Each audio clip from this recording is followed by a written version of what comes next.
Have you ever realized you were only valuable to your family when they needed something? Not when they wanted to celebrate, not when they gathered for the holidays, not even when they took the family photo. Just when a bill had to be paid or a problem had to disappear. I didn't discover that about my own family during an argument. I discovered it because my invitation never arrived.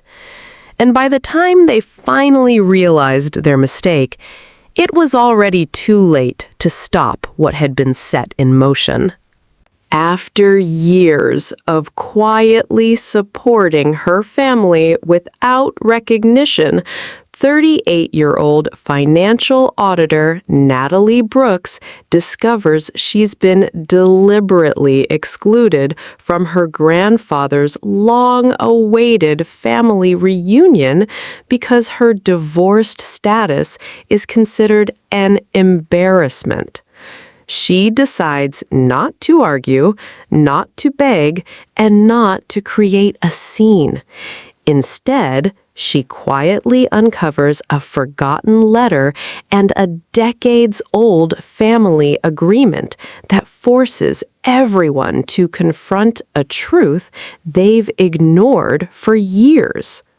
The people who contribute the most are often treated as though they matter the least. What begins as another painful rejection slowly transforms into the defining moment that reshapes an entire family forever. People think betrayal always arrives with yelling. Sometimes it comes in complete silence. No phone call, no explanation, just an empty mailbox while everyone else is making vacation plans. I was 38 years old when I learned exactly where I ranked in my mother's version of our family. Below appearances, below reputation, below people who only showed up twice a year. My name is Natalie Brooks. I'm a forensic accountant in Columbus, Ohio, and I've spent nearly 15 years helping companies uncover financial fraud. My job has taught me something simple. Numbers don't lie. People do. They lie with words, with excuses, with selective memories. But eventually, every lie leaves behind a trail. I just never imagined the biggest investigation of my life would involve my own family. I'm divorced. No dramatic scandal, no affair, no screaming matches. My marriage simply reached a point where staying together was hurting everyone involved, especially our daughter. Emma was 6 when her father and I agreed we'd make better parents than spouses. She's 12 now. Smart, funny, obsessed with astronomy. The kind of kid who asks questions adults aren't prepared to answer. She once asked why grown-ups pretend everything is fine when it obviously isn't. I didn't have a good answer. Looking back, maybe that's because I had spent my entire life doing exactly that. My younger brother, Jason, lived 20 minutes from my mother. Married, 3 children, big suburban house. Every Christmas card looked like it belonged in a magazine. My mother adored that image. She loved telling neighbors how successful Jason's family was. Whenever someone asked about me, she'd smile politely. Natalie's doing fine. Just fine. Never mentioning that I'd built my own career from nothing. Never mentioning that I'd raised Emma mostly by myself. Never mentioning that whenever the family needed money, paperwork, taxes, insurance advice, or someone to solve a crisis, they always called me first. Not because they appreciated me, because I was useful. There's a difference. I didn't fully understand that difference until last spring. Our grandfather was turning 85. It wasn't just another birthday. It was supposed to be the first full family reunion in almost 10 years. People were flying in from across the country. My mother had spent months planning it. She talked about it constantly. Menus, decorations, matching shirts for family photos. She even asked me to review the contract for the event venue because you're good at reading complicated documents. I spent nearly 3 hours finding mistakes that would have cost her thousands. She thanked me with a distracted smile before asking if I could also organize the payment schedule. Of course I did. That's what I always did. Fix things. Quietly. A week later, my cousin Melissa called. "So, what are you wearing to the reunion?" I laughed. "I haven't even seen the schedule yet." Silence. A long silence. "Natalie?" Her voice changed. "You got your invitation, right?" Something cold settled in my stomach. "What invitation?" She stopped talking. I could hear her breathing. Then came the sentence that changed everything. "I thought maybe you already knew." That afternoon, she forwarded me the digital invitation. Every cousin, every aunt, every uncle. Jason, his wife, their kids, even relatives none of us had seen in years. Emma and I were nowhere on the list. I stared at my phone until the screen went dark. Then I called my mother. She answered cheerfully. "Hi, sweetheart." No guilt, no hesitation, just cheerful. "I wasn't invited." Another silence, this one shorter. "We didn't think you'd want to come." "I wasn't asked." "It's complicated." "No," I said quietly. "It's actually very simple." Another pause. Finally, she sighed. "You know how family events are." "I don't." She lowered her voice. "There will be a lot of traditional people there." Traditional. That word. People use it when they're afraid to say what they actually mean. "I don't understand." "They ask questions." "What questions?" "About your situation." "My divorce?" She didn't answer. You know how uncomfortable those conversations become. I almost laughed. Not because it was funny, because it was unbelievable. You'd rather pretend your daughter doesn't exist than answer a question? "Natalie, it's only one weekend.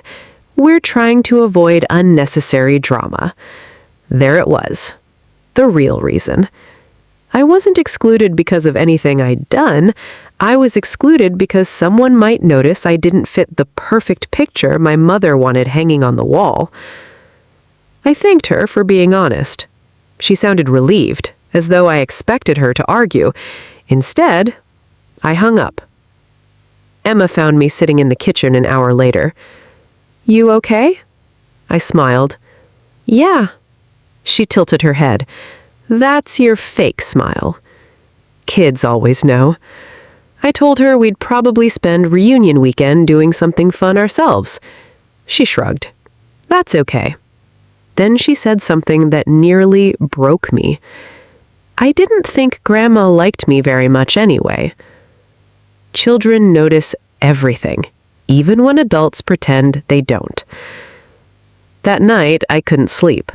Not because I wanted to attend the reunion, because I suddenly realized I'd spent 20 years earning invitations that could be taken away whenever they became inconvenient. Around midnight, I opened my laptop. Old habit. Whenever something didn't make sense, I organized information. Emails, messages, receipts, calendar entries. I wasn't looking for revenge. I was looking for clarity.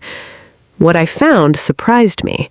For years, I'd been paying for things nobody ever reimbursed. Hotel deposits, birthday cakes, holiday decorations, medical bills during emergencies, airline tickets when relatives couldn't afford them. Small amounts, large amounts, always accompanied by promises. "I'll get you back. We'll settle up later. You know money isn't important between family." I had never kept score. Until now. By 2 in the morning, the total was just over $38,000. I leaned back in my chair. It wasn't the money that shocked me. It was realizing every single payment had moved in only one direction, toward them. Never back. The next morning, I received another surprise. An email from Harold Benson, the attorney who had handled my late grandfather's business affairs for decades. Subject line, "Please call when convenient." I almost ignored it. I assumed it was something routine. Instead, that phone call would uncover something my grandfather had quietly put into place years earlier, something no one in the family, not even my mother, seemed to remember. And before the reunion weekend arrived, everything they believed belonged to them would suddenly become a question. The next afternoon, I walked into Harold Benson's office, expecting to sign a routine document. Instead, he closed the door, motioned for me to sit down, and slid a thick brown folder across his desk. "I've been waiting a long time for the right moment to open this," he said. I frowned. "What is it?" "Something your grandfather asked me to keep until I believed it actually mattered." I stared at him. "My grandfather passed away almost 5 years ago." Harold nodded. He knew exactly what he was doing. He opened the folder. Inside were copies of my grandfather's estate documents. I'd seen most of them years earlier. Nothing looked unusual. Then Harold turned to the final section. There was an amendment. "I don't remember this." "You weren't supposed to." He adjusted his glasses before continuing. "Your grandfather added it 6 months before he passed away." The amendment wasn't about money. It wasn't about investments. It wasn't even about inheritance percentages. It was about stewardship. One sentence caught my attention immediately. "Any future transfer of the family lake house shall first consider the individual who has consistently demonstrated financial responsibility, personal sacrifice, and active support towards the family's well-being." I looked up. What exactly does that mean? It means ownership wasn't meant to be automatic. I thought it passed directly to my mother. It did, for her lifetime. Harold leaned forward. But permanent ownership after that depends on whether the conditions remain fulfilled. I blinked. So this isn't guaranteed? No. He paused. Your grandfather believed gratitude should be earned. The room suddenly felt very quiet. Harold reached into another envelope. This was for you. It was handwritten, my grandfather's handwriting. I'd recognize those careful block letters anywhere. I unfolded the yellowed paper carefully. "Natalie, if you're reading this, something has happened that finally showed you what I always hoped wouldn't be true." My throat tightened. Families often mistake dependable people for permanent resources. The strongest shoulders are usually given the heaviest loads.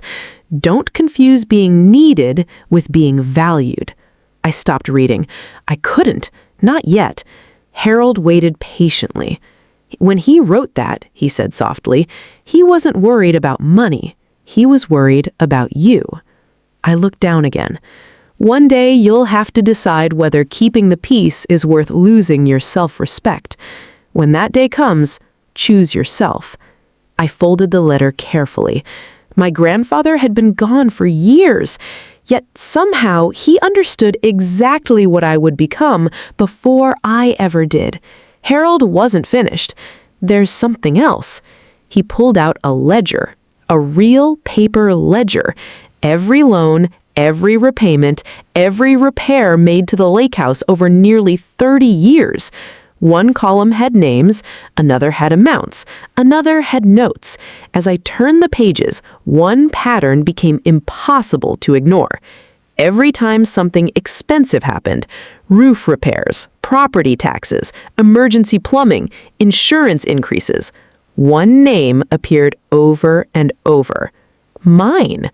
Sometimes directly, sometimes through bank transfers, sometimes simply listed as Natalie covered balance. I looked at Harold. I don't even remember some of these. I do, he smiled sadly, because your grandfather made sure I documented everything. I flipped another page.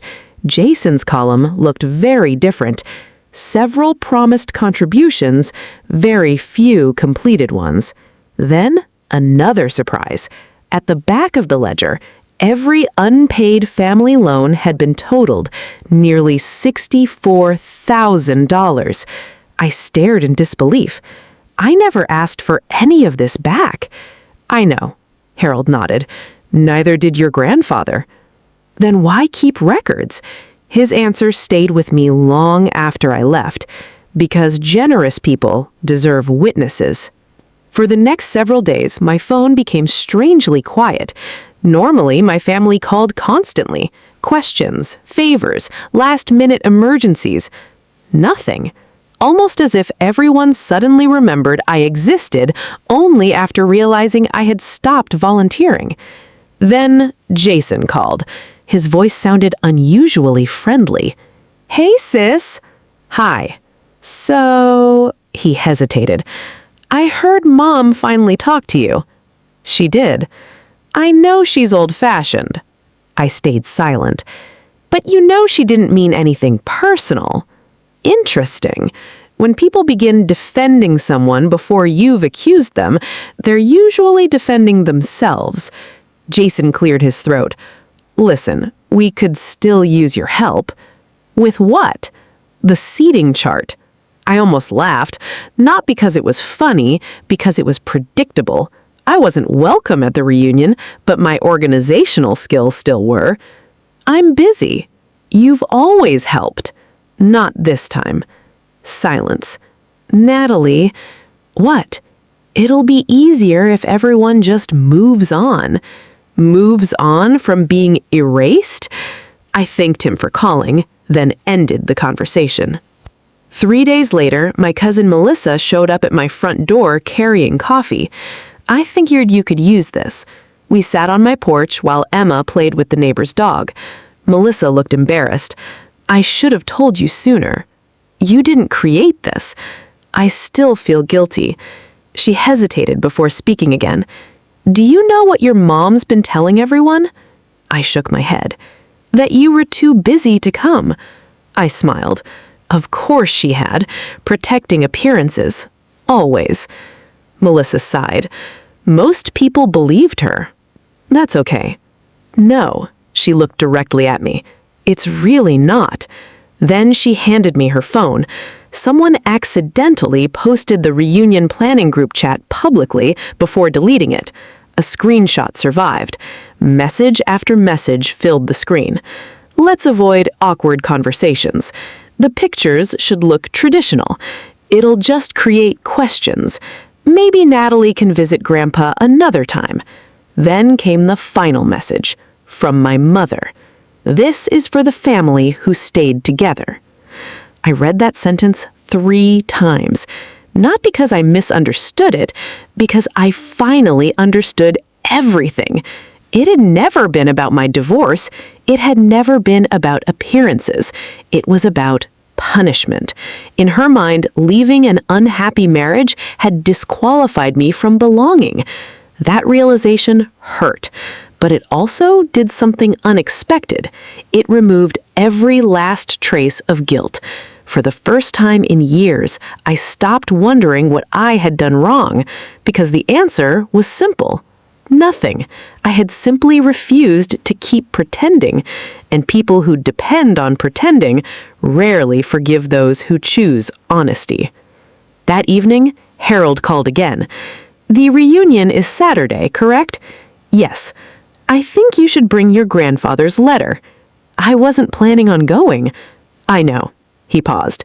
"But I have a feeling you're about to discover something they should have remembered years ago." I stared at my phone long after Harold ended the call. Part of me wanted to stay home, to take Emma to the science museum like we'd planned, and let the reunion become another story I never told. But another part of me kept rereading my grandfather's letter. Don't confuse being needed with being valued. Those words weren't asking me to start a fight. They were asking me to stop running from the truth. So on Saturday morning, Emma and I got dressed. Not to impress anyone, not to win anyone back, just to show up with our heads held high. The reunion was held at my grandfather's favorite lakeside lodge. The parking lot was packed. Laughter drifted through the open windows. For a brief moment, I wondered if I should turn around. Then Emma slipped her hand into mine. "You okay, Mom?" I smiled. "I am now." We walked inside. The room felt strangely quiet. Some relatives looked genuinely surprised. Others looked uncomfortable.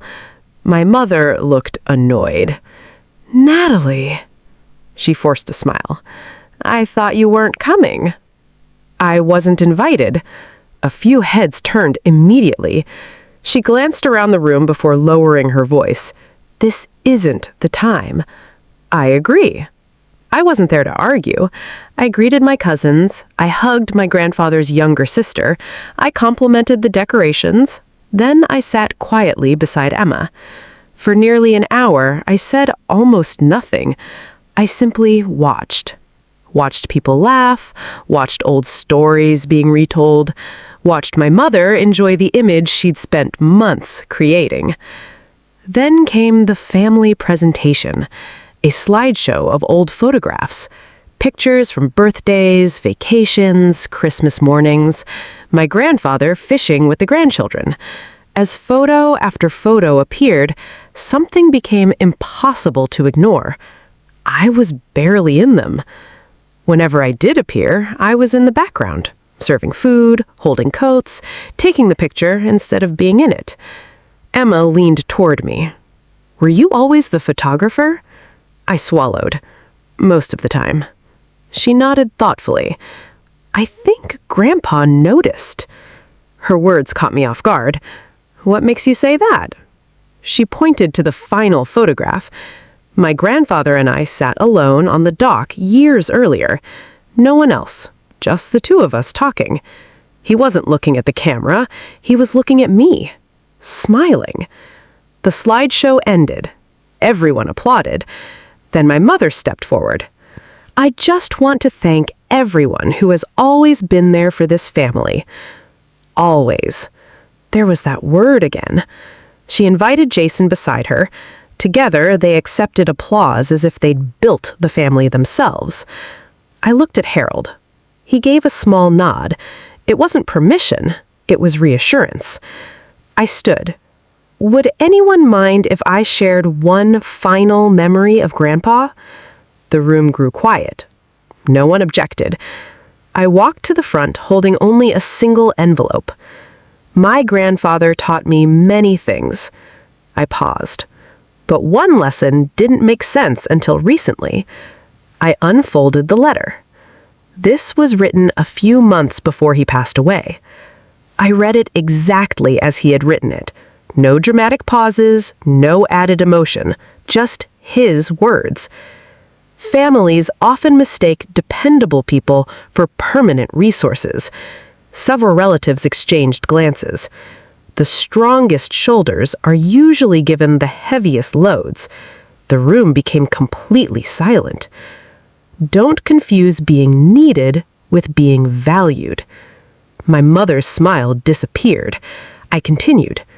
He also asked that this be shared only if it ever became necessary. I explained the stewardship clause in his estate, not using legal language, just plain English. My grandfather believed responsibility mattered more than appearances.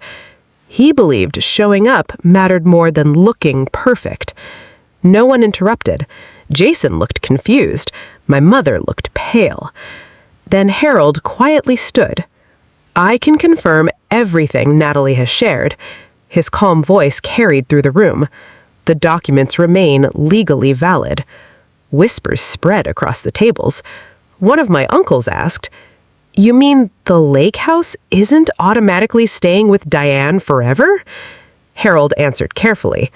"The property follows the wishes Mr. Brooks clearly documented. No drama, just facts."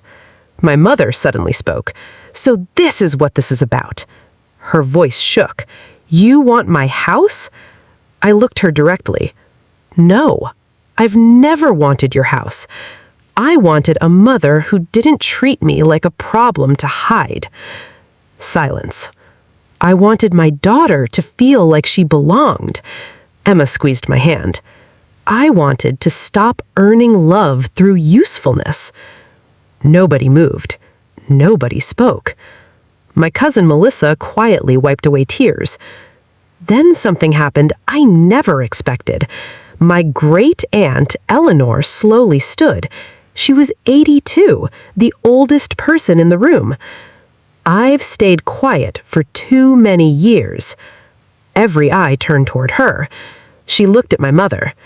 Your father talked about Natalie constantly.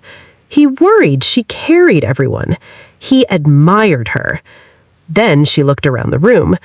And if we're all being honest, she pointed gently toward me. She's been carrying this family for years. One by one, other relatives began speaking. My uncle thanked me for helping with his taxes. A cousin remembered I paid for a flight when her husband lost his job. Another aunt mentioned I spent 2 weeks helping after surgery. Story after story. Things I'd forgotten. Things I'd never expected anyone to remember. My mother listened quietly. For perhaps the first time in her life, she wasn't controlling the conversation, she was hearing it. After the reunion ended, people slowly drifted toward the parking lot. The sun was setting across the lake. My mother found me standing near the dock. For several moments, neither of us spoke.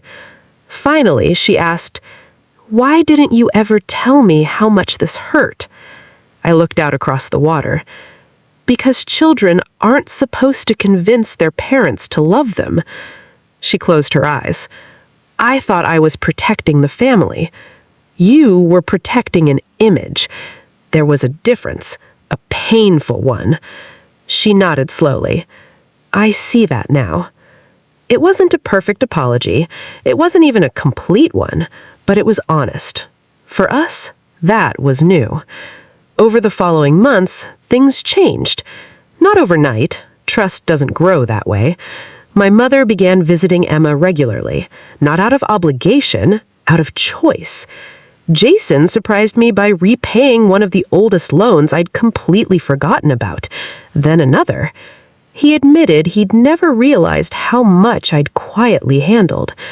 Harold eventually told us my grandfather would have been proud, not because of the estate, not because of the reunion, but because the truth had finally been spoken, without revenge, without cruelty, just honesty.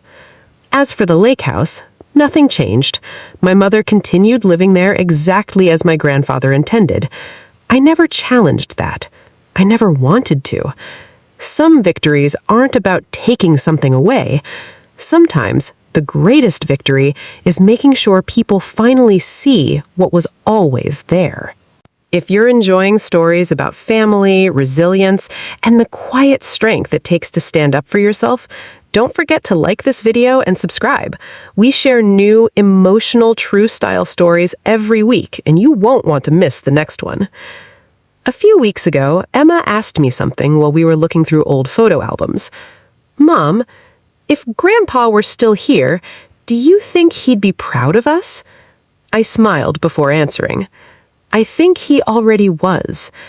Then I placed his letter inside a new photo album, not beside the family portraits, beside a picture of Emma looking through her telescope, because that's where our family's future belongs. Not in pretending everything was perfect, but in making sure the next generation never has to earn the love they should have been given freely. And sometimes the strongest person in the family isn't the one who speaks the loudest. It's the one who quietly decides